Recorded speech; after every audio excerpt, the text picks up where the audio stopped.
ओम नमः शिवाय। आप सभी का बहुत बहुत स्वागत है। जब भी सत्य की चर्चा की जाती है, राजा हरिश्चंद्र का नाम जरूर लिया जाता है।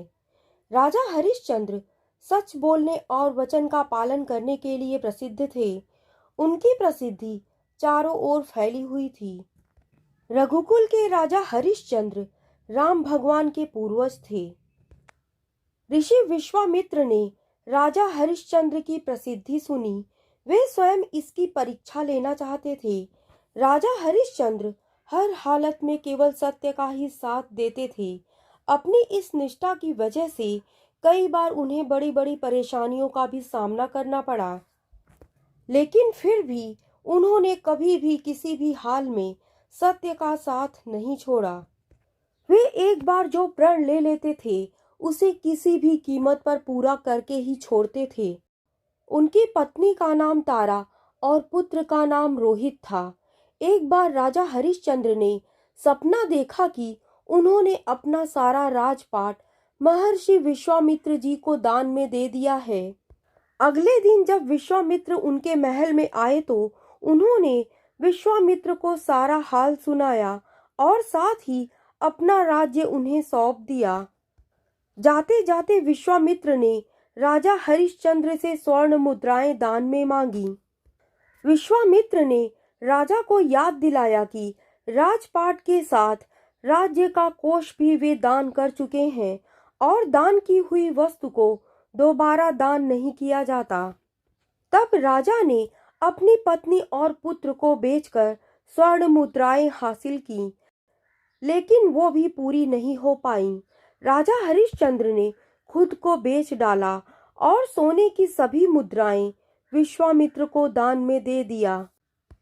राजा हरिश्चंद्र एक ऐसे राजा थे जिन्होंने मर्यादा पालन के लिए अपना सब कुछ दान में दे दिया। राजा हरिश्चंद्र ने खुद को जहां बेचा था वह शमशान का डोम था, जो शवदाह के लिए आए मृतक के परिजन से कर लेकर उन्हें अंतिम संस्कार करने देता था। एक दिन सर्प के काटने से उनके पुत्र की मृत्यु हो गई। पत्नी तारा अपने पुत्र को शमशान में अंतिम क्रिया के लिए लेकर गई। वहां पर राजा ने रानी से कर के लिए आदेश दिया। तभी तारा ने अपनी साड़ी फाड़कर कर चुकाना चाहा। आसमान में बिजली चमकी तो उस बिजली की रोशनी में हरिश्चंद्र को उस अबला स्त्री का चेहरा नजर आया। वह स्त्री उनकी पत्नी तारामती थी और उनके हाथ में उनके पुत्र रोहित का शव था। अपनी पत्नी की यह दशा और पुत्र के शव को देखकर हरिश्चंद्र बेहद भावुक हो उठे। उस दिन उनका एकादशी का व्रत भी था और परिवार की इस हालत ने उन्हें हिलाकर रख दिया। उनकी आंखों में आंसू भरे थे, लेकिन वह अपने कर्तव्य की रक्षा के लिए आतुर थे।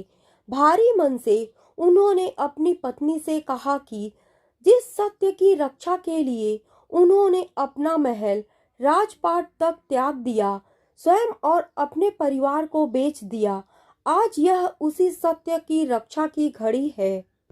उसी समय आकाशवाणी हुई और स्वयं प्रभु प्रकट हुए और उन्होंने राजा से कहा, हरिश्चंद्र, तुमने सत्य को जीवन में धारण करने का उच्चतम आदर्श स्थापित किया है। तुम्हारी कर्तव्य निष्ठा महान है। तुम इतिहास में अमर रहोगे। हरिश्चंद्र ने कहा, अगर वाकई मेरी कर्तव्य निष्ठा और सत्य के प्रति समर्पण सही है तो कृपया इस स्त्री के पुत्र को जीवन दान दीजिए। इतने में ही रोहित जीवित हो उठा। प्रभु की अनुमति से विश्वामित्र ने भी राजा हरिश्चंद्र का राजपाट उन्हें वापस लौटा दिया।